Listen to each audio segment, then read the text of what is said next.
오늘 함께 나눌 말씀 제목은 그는 우리의 화평이시라예요. 같이 해보세요. 그는 우리의 화평이시라. 예수 그리스도가 우리의 화평이신 줄을 믿습니다. 저는 어려서 학교에서 그 통일 노래를 불렀습니다. 우리의 소원은 통일, 꿈에도 소원은 통일, 통일이여라 건너뛰어서 배운 대로 통일은 당연히 이루어져야 한다 생각을 하면서 살아왔습니다. 또 최근에 대통령께서 통일은 대박이다 그러면서 우리나라에도 또 외국 정상들에게도 설득을 했습니다. 그때도 저도 그래 아주 대박은 혹시 아니어도 실제로 통일이 되면 남과 북의 땅이 하나가 되고 국민도 더 많아지고 또 어떤 자원 활용이나 이런 모든 학자들이나 여러 가지가 다 좋으니까 유리하겠지 생각을 했습니다. 또 기억하시겠지만 새벽 예배 시간마다 제가 기도할 때에 주여 우리나라를 평화적으로 통일시켜 주옵소서, 늘 이 기도가 저에게도 입버릇처럼 있었던 것이 사실입니다. 그런데 솔직하게 말씀드려서 이런 통일의 노래를 부르고 통일해야 된다 생각하고 대박이니 저의 기도 속에서 통일은 저의 생각에는 있었고 입에는 있었고 기도에도 있기는 했지만 저의 마음에는 없었습니다. 그런데 이번에 북한 비료 지원 사업을 위해서 5일 동안 중국 북한하고 접경적 제가 넘어가진 않았습니다.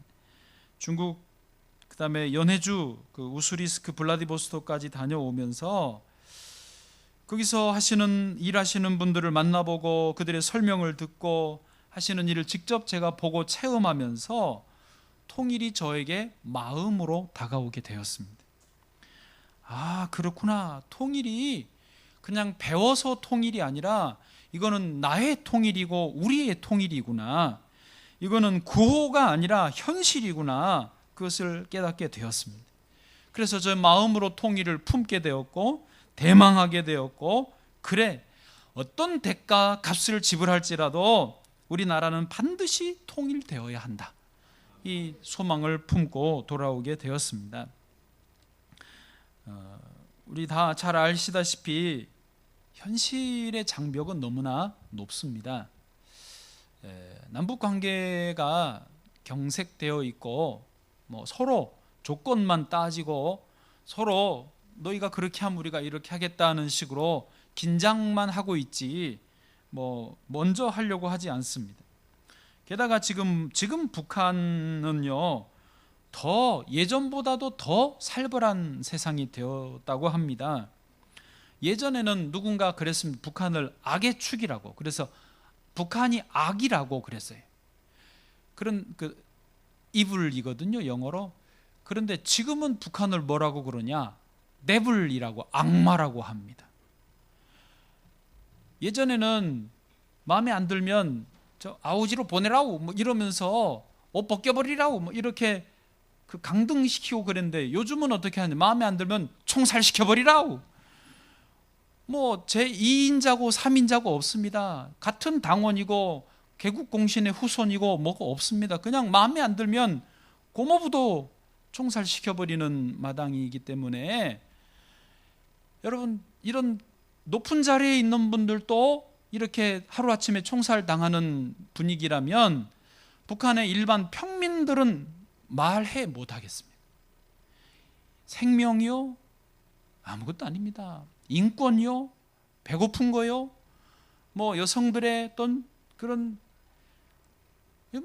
하여튼 완전히 바닥이에요. 말도 할 수 없다라는 것입니다. 북한이 그런데 남한이라도 조금 따뜻하게 북한을 어떻게 해줘야 되는데, 누가 북한에 대해서 우호적인 말을 하고 그러면 종북이니 좌파니 빨갱이니 이런 말을 붙여버립니다.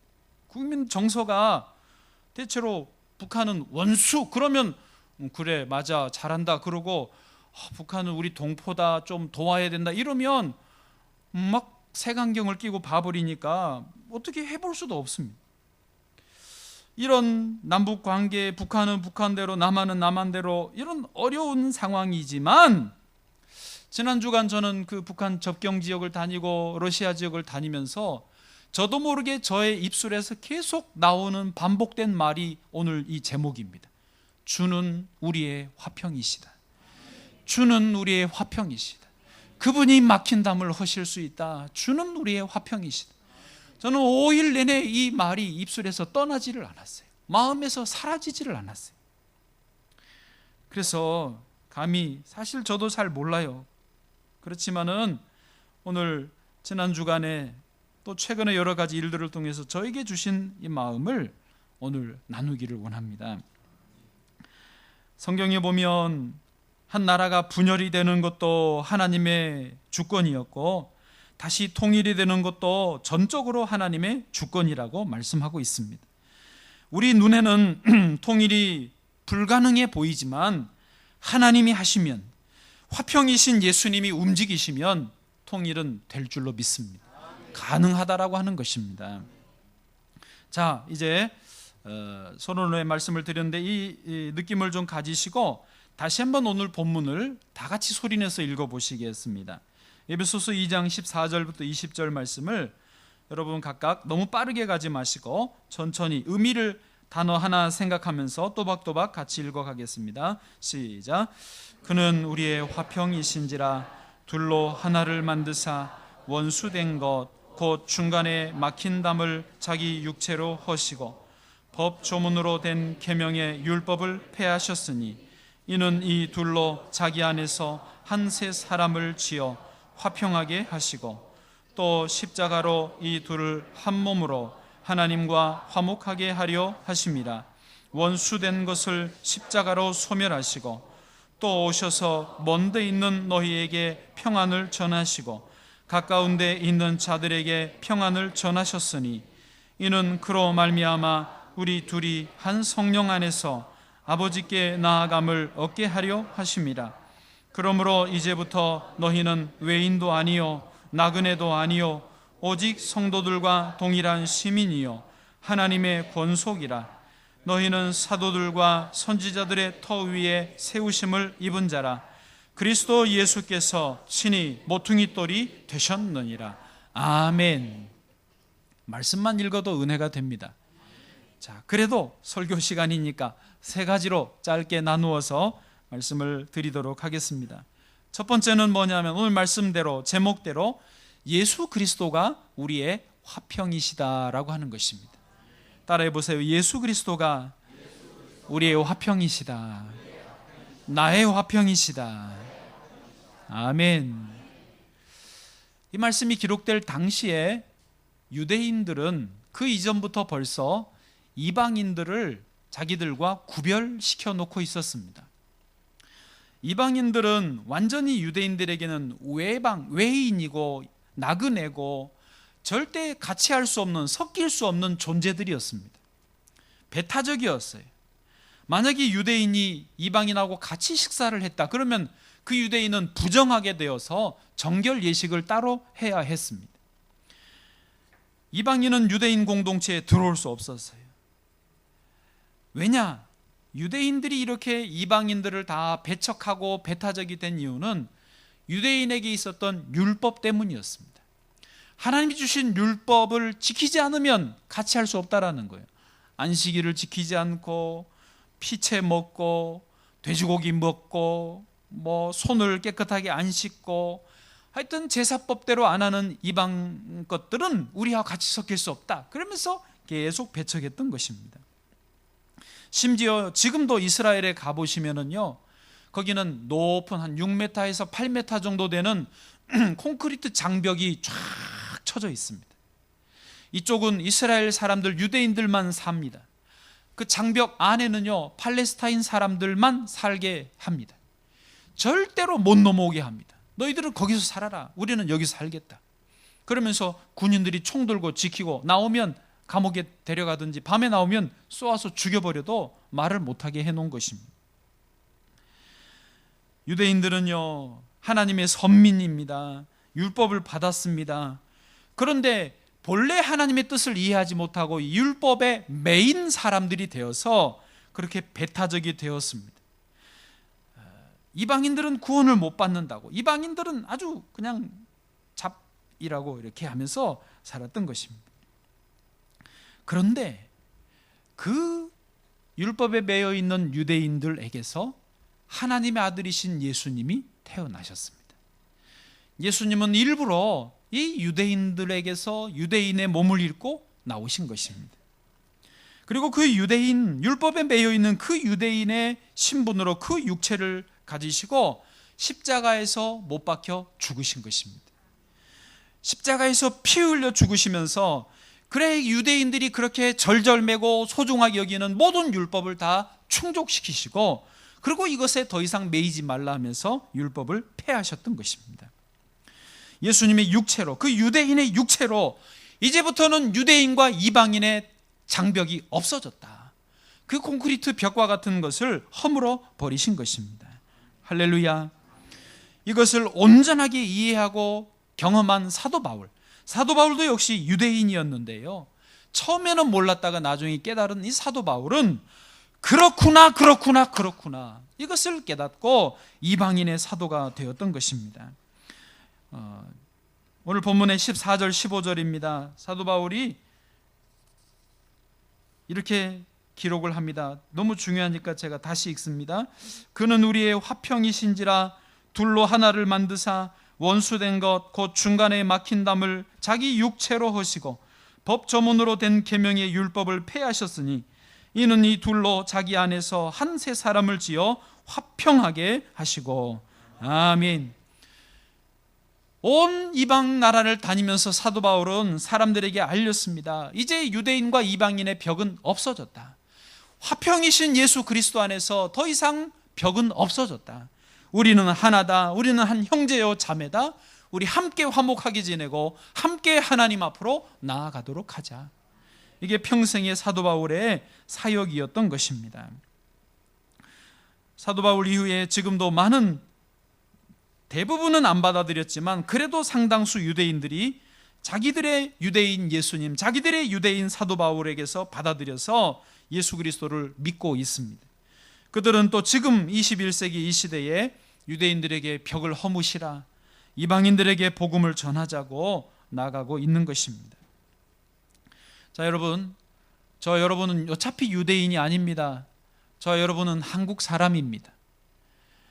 그러나 예수 그리스도, 화평이신 그리스도 안에 있는 사람들인 줄 믿습니다. 그렇기 때문에 우리는 예수 그리스도 안에서 율법을 다 폐하여야 될 줄로 믿습니다. 율법이라는 게 지금으로 따지면 뭐냐? 서로 화목하게 지낼 때 조건을 따지는 거예요. 저 인간이 나한테 사과만 하면 내가 손을 내밀 거야.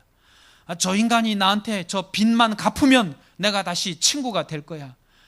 개똥이 엄마 그때 나한테 욕했단 말이야. 내 자존심 상하겠단 말이야. 그거 나한테 사과하기 전에는 절대 평생 안 볼 거야. 쉥 하고 일을 가는 거지. 그게 율법을 갖고 따지는 거예요. 그러나 그 율법 조항을 예수님이 다 십자가에서 해결하셨다는 것입니다. 그러니 더 이상 벽을, 예수님이 허문 벽을 왜 내가 다시 쳐요? 여러분, 좌우에 인사하시죠. 사이좋게 지냅시다. 나를 더 이상 미워하지 마세요.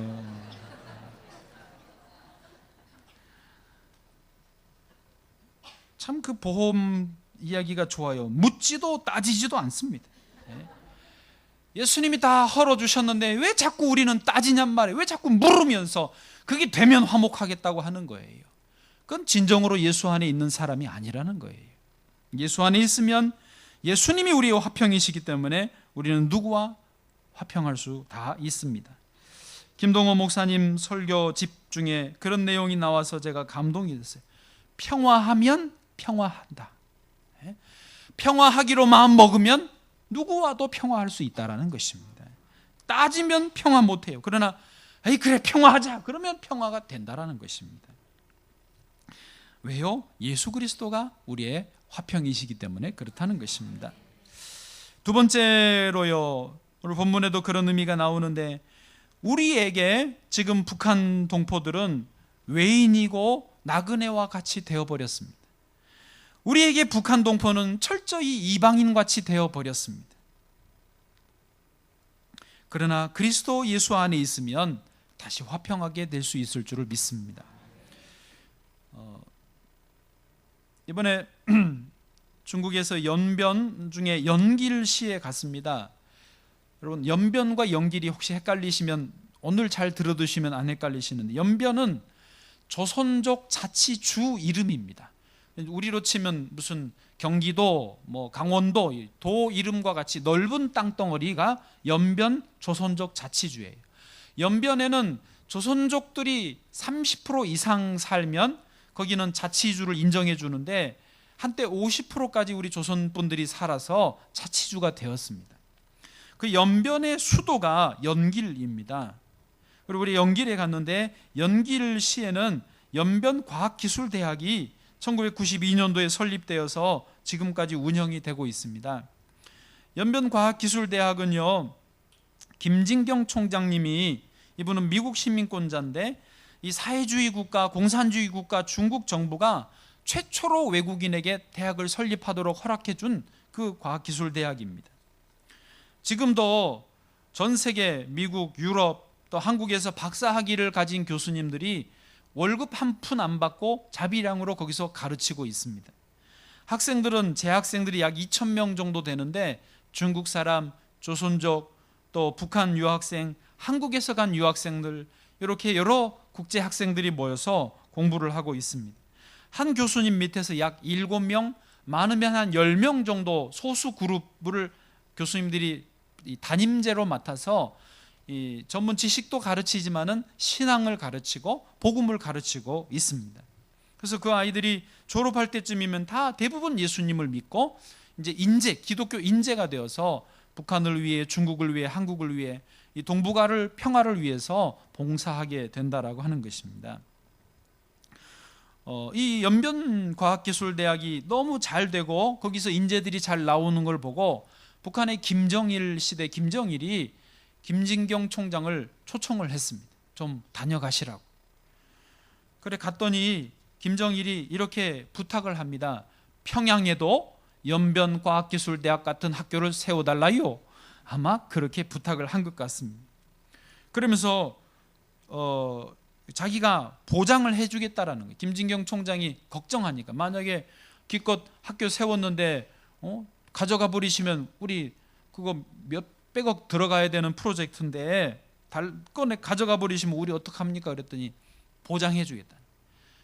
땅도 건물도 거기 가는 교수들의 생명 안전 철저하게 보장해 주겠다고 약속을 했대요. 그래서 평양 주변에 마음에 드는 땅을 찍으라고, 그러면 무조건 주겠다고 그랬대요. 그래서 내준 차를 타고 평양 주변을 삥 돌았는데 제일 마음에 드는 데를 찍었대요. 아, 여기가 대학 자리로 좋다. 지대가 좀 높고 평양 시내가 다 보이고 좀 약간 외떨어져 있는 곳, 여기 좋습니다. 딱 찍었더니 하필 거기가 군사기지였대요. 군부에서 아니 대학 세운다고 저 외국인 남한 새끼리 와가지고 이게 우리 군사기지 그 비밀을 다 내놓으라 그러면 어떡하냐고. 그래도 김정일이 약속한 거라서 해줬다는 거예요. 그래서 그 반대를 무릅쓰고 군사기지를 다 통째로 저리 옮기고 거기다가 대학을 세웠다라는 것입니다. 나중에 김진경 총장님 하는 말이, 나중에 알고 보니까 설립 비용에 그 군사기지 이동 비용까지 다 들어갔더래요. 결국 자기 돈에서 다 나가긴 했지만은 그래도 어쨌든지 평양과학기술대학을 세웠어요. 그래서 거기서 지금 아이들에게 개인적으로는 아무 말을 못한대요. 그러나 안다는 거죠. 아, 이 총장님이, 이 교수님들이 왜 여기 와 있는지, 뭐를 하려고 하는지를 다 안대요. 어쨌든 지난 주간에 저희가 이제 연변과학기술대학을 방문했. 저희 북한은 안 들어갔고 연변과학기술대학을 방문했는데, 때마침 지난 주간이 평양과학기술대학 학생들이 연변과학기술대학을 방문하고 학술 세미나를 같이 하고 축구 시합을 같이 하고 또 주변 그 중국을 투어를 같이 하는 그런 프로그램을 하고 있었습니다. 저는 평생 처음으로 평양 친구들을 만났습니다. 그들은 우리와 똑같이 생겼습니다. 같은 말을 하고 머리 색깔, 피부 색깔, 눈, 코, 입 거의 우리와 비슷합니다. 어떤 남학생은요, 근육질이야. 이야, 키도 크고 몸도 얼마나 좋은지. 한국, 우리 남한도 그런데 북한도 그렇더라고.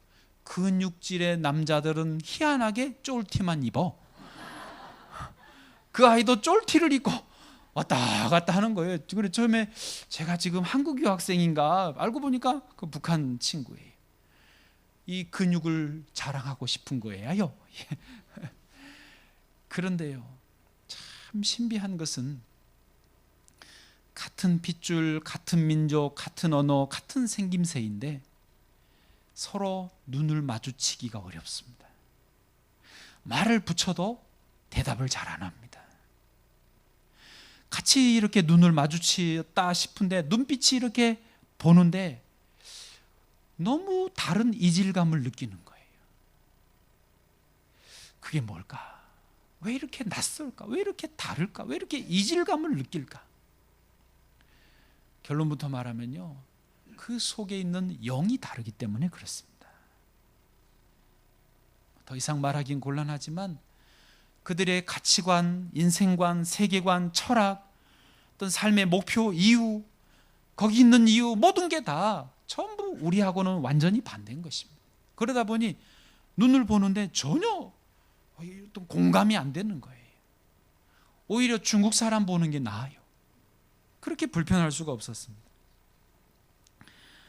이거는 약간 비슷한 경험을 중국에 있는 우리 소위 조선족이라고 부르는 우리 동포들에게서도 느꼈습니다. 1대, 2대 처음에 중국으로 건너간 그 선조들은요, 다 조선 사람이에요. 한국 사람이에요. 그러나 후대로 갈수록 점점 중국화되고 한국말도 잊어버립니다. 너는 조선 사람이냐 중국 사람이냐 물으면 거의 100이면 100 나는 중국 사람이라고 대답한다라는 거예요. 러시아 우스리스크 블라디보스톡 가서도 그 비슷한 말을 들었어요. 후대로 갈수록 그 러시아에서 정착을 하고 러시아 교육을 받다 보니까 푸틴이 자기 대통령이지, 러시아와 한국이 축구를 하면 러시아를 당연히 응원하지 한국은 남의 나라라는 거예요. 그냥 얼핏 옛날 우리 할아버지의 조국이었지 나의 조국은 아니라는 거예요. 그러니 거기서요 조선족을 만나고, 러시아에는 이제 고려인이라고 하거든요. 만났는데 역시 북한 사람보다는 오히려 좀 나은데 그래도 남이야. 우리는 우리 동포라고 생각을 하고 동포라고 부르지만은요 대화가 잘 안 통하는 거예요. 왜? 가치관이 다른 거예요. 여러분, 우리가 평양 사람, 중국의 우리 동포, 러시아의 우리 동포들하고도만 느끼는 이런 이질감이 우리 이 땅에 살면서도 종종 느끼기도 합니다. 어떤 어머님은 어린 자녀들을 사랑하는 마음으로 똥기저귀 다 갈아주고 밥 먹여주고 옷 사입히고 학교 보내주고 길렀는데 자녀가 어느 날 청소년이 되고 사춘기가 되더니 얘가 눈빛이 이상해졌어. 엄마한테 대들고 막 반항하고 전혀 얘가 내 아이인가 남의 아이인가 싶을 때가 온단 말이에요. 그날을 대비하시라요. 지난번 CBS에서 방영된 신천지에 빠진 사람들 편에서도 그런 이야기가 나왔어요. 딸이 신천지 가서 교리교육을 받고 오더니 완전히 눈빛이 달라졌어요. 분명히 어제 본 내 딸인데 작년에 본 내 딸인데 얘가 완전히 다른 아이가 돼서 엄마를 이상하게 이단으로 쳐다보고 아빠하고 말도 안 섞으려고 그러고 같이 교회도 안 나오려고 그런단 말이에요. 어떤 집은 엄마가 신천지에 빠졌습니다. 남편이 보고 분명히 내 아내인데 이상해졌다는 거예요. 눈빛이 달라졌다는 거예요. 아들, 딸이 그럽니다. 엄마가 이상해요. 엄마가 우리 엄마가 아닌 것 같아요. 왜 그래요? 그 속에 영이 달라서, 그 속에 가치관, 인생관이 확 달라지니까 분명히 사람은 육체는 그 육체인데 다른 사람이 된 것입니다. 그러나 다시 말씀드립니다. 북한의 사람들, 우리 동포들 혹은 심지어 우리 주변에 있는 가족들이 다른 이런 가치관이라 할지라도 결국 예수 그리스도 안에서, 화평이신 예수 그리스도 안에 있다면 우리는 다시 하나가 될 수 있는 줄 믿습니다. 오늘 본문의 19절 말씀이 그것을 가르쳐 줍니다. 19절 말씀입니다. 같이요, 시작. 그러므로 이제부터 너희는 외인도 아니요 나그네도 아니요 오직 성도들과 동일한 시민이요 하나님의 권속이라. 아멘. 예, 이제부터라는 말은 그리스도 예수 안에 있으면이란 말이죠. 화평이신 그리스도 안에 있으면 우리는 서로 외인이 아니고 나그네도 아니고 서로 한 시민이고 하나님의 권속은 가족이란 말이에요. 다시 우리가 한 동포요 가족이 됨이 회복될 수 있다는 것입니다. 그러므로 우리나라의 남과 북의 통일 문제, 이런 이질감 문제들을 회복할 수 있는 길은요, 다른 게 아닙니다. 예수 그리스도 안에서 될 줄로 믿습니다. 마지막으로 세 번째입니다. 그래서 이런 모든 상황에도 불구하고 우리나라가 통일되는 것은 하나님의 뜻입니다. 믿는 사람들은 이 하나님의 뜻을 이해하고 그렇게 기도하고 나아가야 되는 것입니다. 하나님의 아들이신 예수님이 이 땅에 오신 목적이 무엇이었습니까? 왜 굳이 아들 예수님이 그 영화를 버리시고 육신을 입고 마국간에 태어나셔야 했습니까? 왜요? 목적이 뭐였냐고요? 그런 값비싼 대가를 치르고 십자가에 죽으시기까지 희생하셔야 했던 그 목적은 뭐냐? 하나님 아버지와 우리 사람들 간에 화목하게 하시기 위해서, 다시 화해시키기 위해서 아들 예수님이 그 대가를 지불하고 이 땅에 오셨던 것입니다. 다시 말합니다. 하나님이 원하시는 거, 하나님의 궁극적인 목적은요, 화해예요. 연합이고 하나 되는 것입니다. 사람들이 분열된 상태로 지내는 것은 하나님의 뜻이 아닙니다. 그것은 하나님의 진노의 잠깐의 결과이고 우리의 죄에 대한 값일 뿐이지, 하나님의 궁극적인 목적은요, 우리가 연합하는 것입니다. 통일되는 것입니다. 예수님이 이 땅에서 분명히 말씀하셨습니다. 마태복음 5장 9절 말씀이에요. 마태복음 5장 9절 말씀. 화평하게 하는 자는 복이 있나니 그들이 하나님의 아들이라 일컬음을 받을 것이며. 예, 화평하게 하는 자가 하나님의 아들이라는 것입니다. 왜요? 예수님이 그것을 위해서 오셨기 때문에 예수님과 같은 선상에 설 수 있다는 것입니다. 우리가 믿는 하나님은 성부, 성자, 성령 삼위일체 하나님 아닙니까? 성부, 성자, 성령 삼위 세 분이신데 일체라는 것입니다. 어떻게 세 분인데 일체가 되느냐?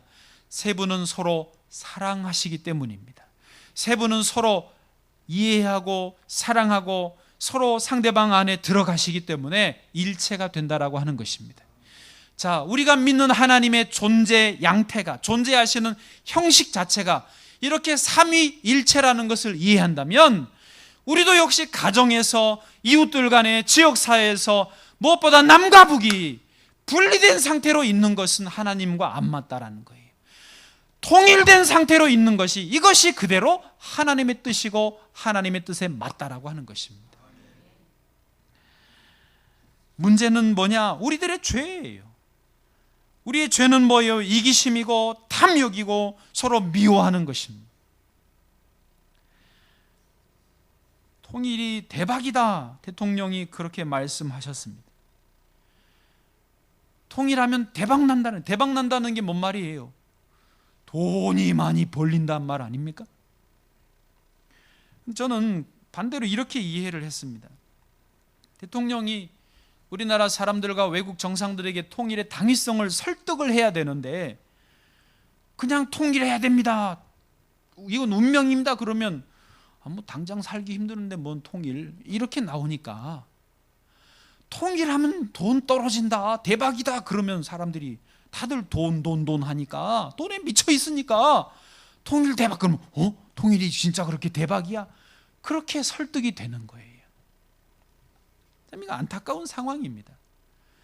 여러분, 통일이 혹시 대박이 아니라 쪽박이라 할지라도 통일이 하나님의 뜻이라면, 통일을 해서 우린 후손들에게 통일된 조국을 물려줄 수 있다면 우리는 쪽박을 차도 통일을 해야 되는 것입니다.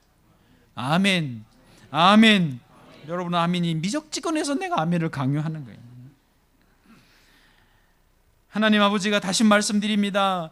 그 아들을 이 땅에 보내셔서라도 십자가에 죽이셔서라도 하나님과 우리를 화목하게 하시는 그 값을, 모든 생명을 내어주신, 가장 비싼 가장 소중한 것을 내어주시고라도 화목하게 하셨는데, 우리는 이 통일을 위해서 돈 들어간다, 비싸다, 너무 비용이 크다, 너무 우리도 힘들다, 고통스러워질 거다, 그러면서 안 하려고 하는 것은 최소한 믿는 사람들은 양심불량이라는 거예요.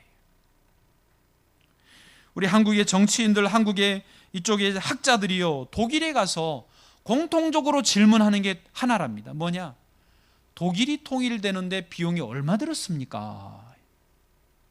독일 사람들은 그게 이상하대요. 아니, 통일이 당연하다면, 통일을 꼭 하고 싶다면 비용이 뭐가 그렇게 중요하느냐 이 말이에요. 예, 비용을 알아서 준비할 수 있으면 좋지요. 그러나 그걸 묻는 의도가 뭐냐면, 너무 비싸면, 너무 이 어마어마한 비용이 들어가면 안 하겠다라는 거예요. 머뭇거린다라는 거예요. 그게 아니라는 거죠. 얼마가 들든지 간에 후손의 후손이 다 벌어서 갖다 쏟아 부어야 한다 할지라도 통일을 할 수 있다면 우리는 그 길로 가야 되는 것입니다. 돈보다 사람입니다. 물질보다 영혼입니다. 생명입니다. 뭐가 중요한 것입니까? 삼성이라고 하는 대기업도요, 인재를 얻으려고 하면 세계 어디에 있어도 찾아간답니다. 비행기표 주는 건 당연하고, 집 줄게, 자동차 줄게, 원하는 대로 연봉을 줄게, 제발 우리 회사에 와서 일해달라고, 인재라고 하면 모시기 위해서 비용을 전혀 아까워하지 않는답니다. 삼국지에 보면요, 유비가 제갈량을 얻기 위해서 삼고초려를 하는 내용이 나옵니다. 유비가 덕이 많은 분입니다. 삼국을 통일하고 싶어 합니다. 그런데 이게 이제 필요하니까, 핵심 브레인이 필요한데 누가 제갈량을 추천했습니다. 제갈량을 얻으러 갔더니 제갈량이 그 먼 길을 온 유비를 만나면 민망하고 또 가야 되니까 가기 싫은데 만나기 뭐하니까 자리를 피해버립니다. 2번 갔는데도 또 피해버리고, 3번 갔는데 피해버리고. 그런데 제갈량이 나중에 생각합니다. 내가 뭐라고 나를 이렇게 모시러 오나. 그래 유비에게 가서 평생을 충성을 합니다. 여러분, 사람 하나 얻기 위해서 이렇게 삼고초려도 하는데, 우리가 남북 통일을 하고 서로 우리 이산가족들이 만나고 한 민족 한 가족이 돼서 살아야 되는데, 여기 분명히 또 아버지 하나님의 뜻이 분명한데, 그렇다면 비용 따지지 말아야죠. 손익 계산하지 말아야죠. 머뭇거리지 말아야죠. 무슨 일이 있어도 이것은 반드시 이루어져야 한다, 결단하고 나아가야 될 줄로 믿습니다. 이번에 러시아 갔더니요, 러시아 화폐 가치가 반토막이 났더라고요. 교수님들이 예전에는 100만 원 받았는데 지금은 50만 원 받는데, 아니 무슨 말이냐면 똑같은 100만 원을 지금도 받는데 화폐 가치가 반토막이 나니까 50만 원 받는 폭이 됐다라는 거예요. 러시아가 예전에 혹시 아셨나요? 기억하시는지 모르겠는데 크림반도 점령하고 우크라이나 사태에 개입하고 그러면서 미국과 EU에게 지금 경제 제재를 받고 있습니다. 얼마 전에, 일주일 전인가 EU에서 이 러시아 제재 6개월을 연장하겠다고 또 선언을 했습니다. 푸틴과 러시아 사람들이 굉장히 지금 경제적으로 쪼달려 반토막이 나서 어려운 상황인데, 이번에 어떻게 결의를 했냐면, 바로 이틀 전 이야기입니다. 우리도 버티겠다. 우리도 6개월 연장해서 미국과 EU의 물품 수입하는 거 금지한다. 자기도 맞불을 놓는 거예요. 그런데 이게 그냥 배짱이 아니더라고요. 들어가서 이야기를 들어보니까 러시아 사람들은 러시아의 자존심, 러시아가 원하는 그것을 추구하기 위해서 우리 생활이 지금 반토막이 나서도 같이 이것을 감내하겠다라고 결의를 한 거예요. 마음을 모은 거예요. 그런데 제가 일부러 오늘 아침에 인터넷으로 다시 한번 점검했는데, 뉴스를 봤는데요, 오히려 러시아 경제가 지금 다시 살아나고 있대요. 제재는 여전히 그대로 유지되고 있는데도 내부에서 옛날 같지는 않지만은 조금씩 일어나고 있다라는 거예요. 멋있더라고요. 러시아의 자존심을 지키기 위해서 대통령을 중심으로 온 백성들이 똘똘 뭉쳐가지고 반토막이 났어도 감내하는 거예요. 누구 하나 불만하지 않는 거예요. 여러분, 자존심 하나 지키려고 그러는데 우리는 통일을 해야 된다면서 돈 들어간다고 못하겠다고 머뭇거리고 있는 게 맞습니까? 저도 통일은요, 이 생각으로만 했어요. 입에서만 구호였을 뿐이에요. 그냥 우리의 소원은 통일, 꿈에도 먼 꿈의 소원 통일, 노래가 그랬지. 그러나 이번에 돌아보면서 이건 정말 하나님의 뜻이구나. 통일 정말 이루어져야 하겠구나. 어떤 값을 지불하더라도 우리는 통일돼야 되겠구나. 통일이 이루어져야 될 줄로 믿습니다. 예수님 분명히 말씀하셨습니다. 너희가 믿는 대로 너희에게 이루어질 거라고. 여러분, 통일이 되기를 믿으시기를 바랍니다. 연해주 지역에 갔더니요, 최재형이라고 하는 분이 북한 출신, 옛날에 그 시절에 일제시대 때 노비의 아들로 태어났습니다. 너무 가난하고 너무 어려우니까 이 연해주 지방으로 도망쳐 나왔어요. 그런데 러시아 부부에게 양자가 됐습니다. 그래서 거기서 교육을 받고 자라서 자기가 사업을 해가지고 돈을 엄청 많이 벌었어요. 그런데 이 엄청난 돈을 어디다 썼냐? 전부 독립자금으로 보냈어요. 왜요? 그때는 일본 놈들이 너무 괴롭히니까 우리나라는 반드시 독립돼야 돼. 그때는 소원이 독립이었어요. 독립 모여서 군사훈련을 하고 모여서 임시정부를 세우고 돈 있는 사람들은 생명 걸고 돈을 보내서 독립자금으로 쓰게 했습니다. 독립. 어떤 분은 독립을 못 보고 죽었습니다. 윤동주는 독립 못 보고 몇 개월 전에 죽었습니다. 그래도 독립은 왔습니다. 우리나라가 1945년 8월 15일에 해방된 거 아닙니까? 왜요? 독립을 믿었어요. 독립이 소원이었어요. 독립을 위해서 수많은 분들이 헌신하고 죽어갔기 때문에 그렇습니다. 여러분, 지금은 통일이에요.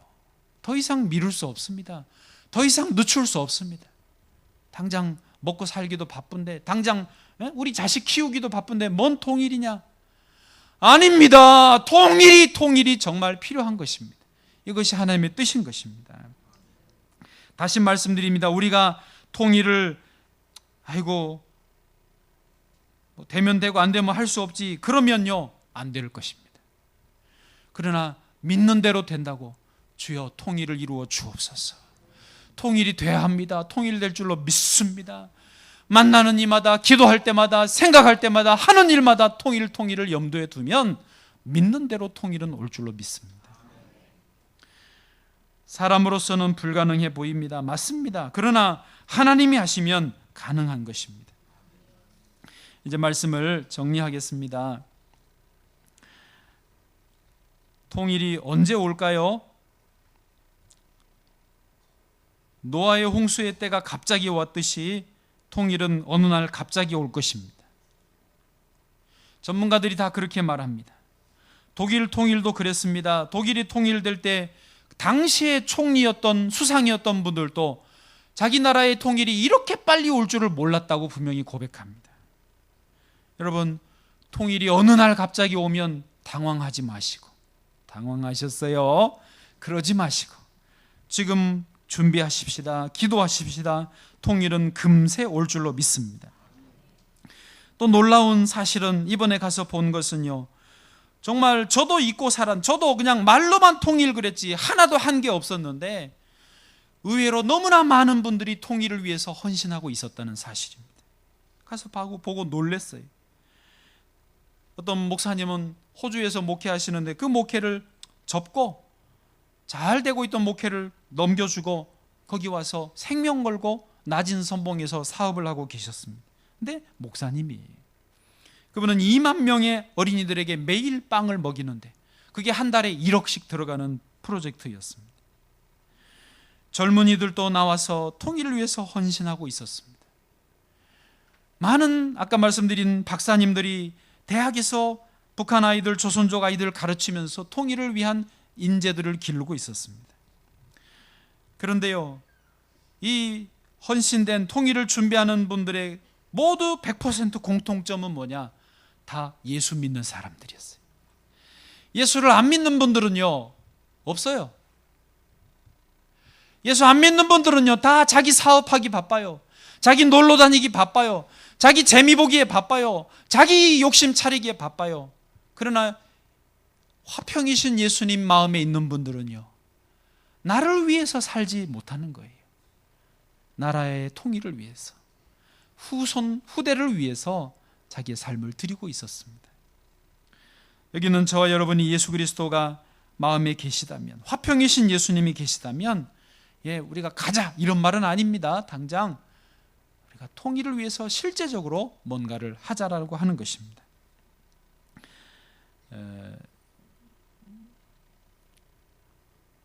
북한이 갑자기 붕괴되면요, 그럴 수도 있는데 그건 모르는 일이니까 그냥 추측일 뿐인데, 바로 남한과 하나로 통일되는 것은 아닙니다. 북한은 노스코리아로 유엔에 정식 등록된 한 국가 정부입니다. 우리도 사우스코리아로 등록되어 있습니다. 한 유엔 가입 국가가 붕괴되면 누가 제일 먼저 들어갈 수 있느냐? 유엔 대표가 들어갈 수 있습니다. 군대도 유엔 군대가 들어가지 남한 군대, 중국 군대 못 들어갑니다.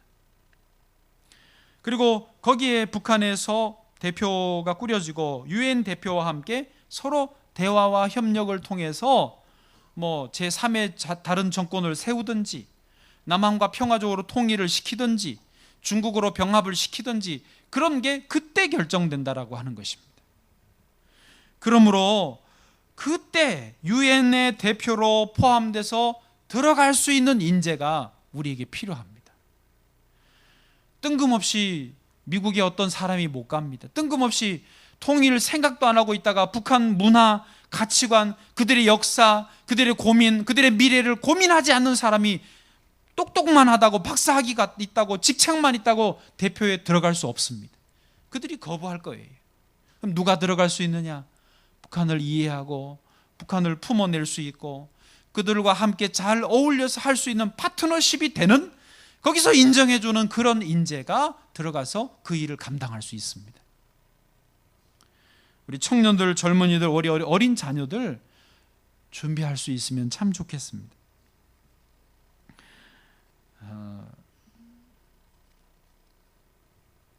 하나님은 아들 예수 그리스도를 보내시면서 우리에게 그가 너희의 화평이라고 분명히 말씀하셨습니다. 이제 우리가 이 땅에 살면서 저는 우리 성도들의 모든 가정이 화평하시기를 원합니다. 그리스도 예수 안에서 가정이 화평해야 나라가 화평합니다. 부모 자녀 간에도 화평하실 수 있기를 바랍니다. 자녀를 왼수 보시듯이 하시면 안 됩니다. 자녀는 얼마나 사랑스러운 내 자녀입니까? 평생 왼수가 아니라 천생연분이고, 부부간에는요, 자녀들은 내 사랑스러운 자녀들입니다. 예수 그리스도 안에서 서로 율법으로, 조건으로 따지지 말고, 벽 세우지 말고 다 허물어 버리고 서로 화목하게 잘 지내시면 어느새 북한에 대해서도 우리의 마음이 열리고, 북한도 우리에게 마음이 열리면서 우리에게 통일의 시대가 오게 될 줄로 믿습니다. 열차 타고, 저 서울역에서 열차 타고 출발해서 평양 신우주 거쳐서 시베리아 횡단해서 저까지 어디더라?